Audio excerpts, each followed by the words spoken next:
Leo was a curious boy. He lived in an old house. The house had many rooms. His favorite place to imagine adventures was the dusty attic. It was filled with forgotten things. Old trunks sat in corners. White sheets covered mysterious shapes. Sunlight peeked through a small round window. Leo loved to explore up there. He always hoped to find something magical. He dreamed of secret maps or hidden treasure chests. The attic felt like a gateway to other worlds, just waiting to be opened. He often wondered what secrets the old wooden beams held within them, listening to the creaks and groans of the house. One rainy Saturday afternoon, Leo decided it was time. He grabbed a flashlight. He climbed the creaky attic stairs. Cobwebs brushed his face. Dust bunnies danced in the beam of his light. The air smelled old and woody. He tiptoed past stacks of old newspapers. He peeked into boxes filled with old clothes. He felt like a real explorer on a grand expedition. He imagined he was searching for ancient artifacts in a lost temple. Every shadow seemed to hold a promise, every dusty object a story untold from long ago. The rain pattered gently on the roof above him, making the attic feel even more cozy and secret. Tucked behind a tall, wobbly bookshelf, Leo saw something glint. It was not dusty like everything else. It was a small, round object. He reached for it carefully. It was a compass. But this compass was different. It was made of a shiny silver metal. It had strange symbols instead of north, south, east, and west.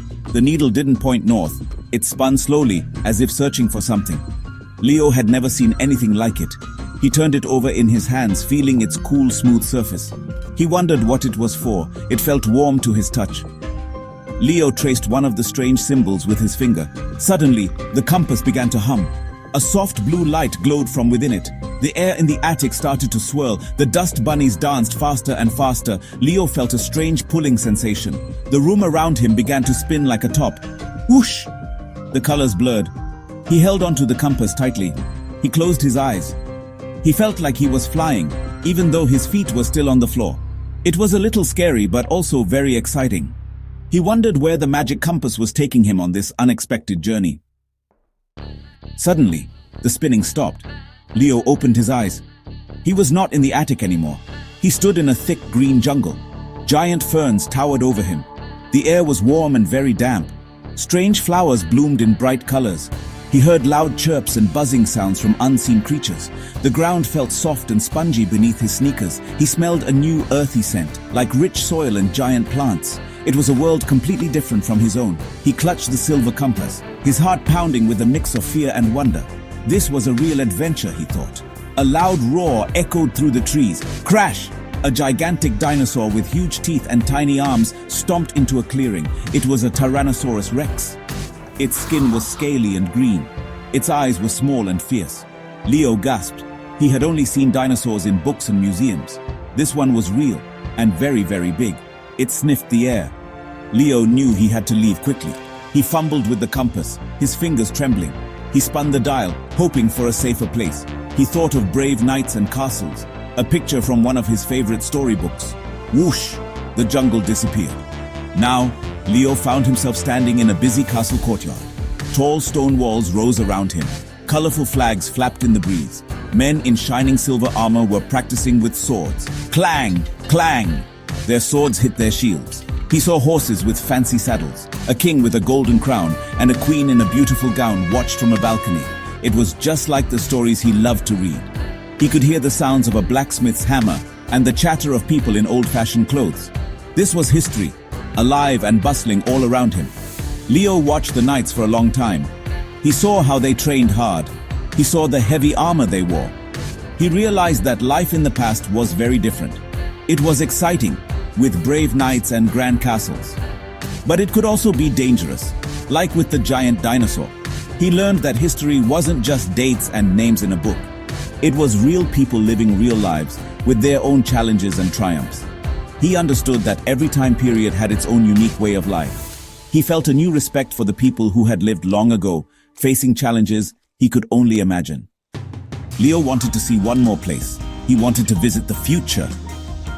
He held the compass tightly. He imagined a world full of amazing inventions. He turned the dial far forward. The symbols on the compass glowed brighter than before.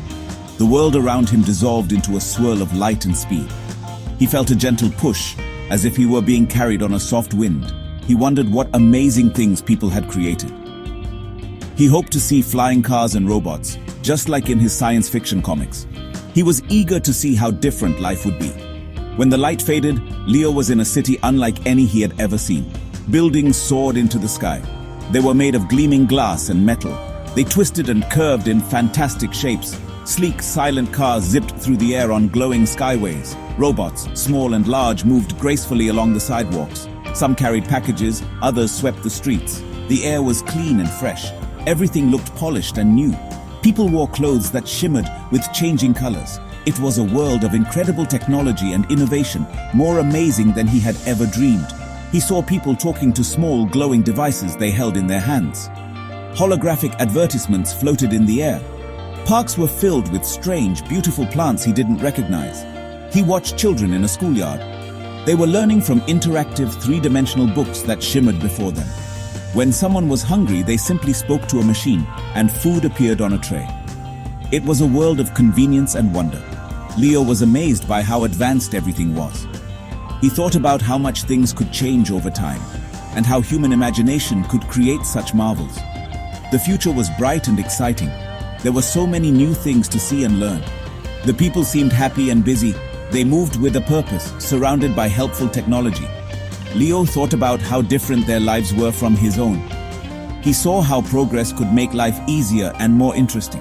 But as he looked around, he also noticed that people sometimes seemed a bit distant, often looking at their devices instead of each other. He wondered if, with all the amazing technology, they still took time to play simple games or tell stories like he did with his friends. With a final spin of the compass, Leo wished himself back home. The bright lights of the future faded. Soon he was standing in his familiar dusty attic. The silver compass in his hand stopped glowing. Its needle was still. Leo felt tired, but his mind was buzzing with excitement. He had seen dinosaurs. He had walked in a castle. He had visited a city of the future. His adventures had been more incredible than any story he had ever read. He sat down on an old trunk, the silence of the attic a stark contrast to the worlds he had just left. He thought about everything he had experienced. The prehistoric past was wild and untamed. It was a world of giant creatures and raw nature. The medieval past was full of brave knights and royal courts. It was a time of honor and tradition. The future was a gleaming world of amazing technology and incredible inventions. Each time period was unique and fascinating in its own way. He realized that every moment in time, whether long ago or far ahead, held its own kind of magic and its own set of challenges for the people living in it. He felt like he had learned so much about the world. But Leo also learned something very important about his own time. He realized that today, the present was special too. It was not just ordinary. It was the bridge between the vastness of the past and the possibilities of the future. His own time had its own wonders, its own challenges, and its own adventures waiting to happen. He thought about his family, his friends, his school. These were the things that made his own time important and precious. He understood that even small, everyday moments were part of the big story of time. Leo walked over to the small, round attic window. He looked out at his own street, his own neighborhood. The familiar trees, houses, and cars seemed different now. They looked more interesting, more significant. He appreciated the simple things more than ever before. He knew that every day was a gift. His adventure with the time-traveling compass had changed him.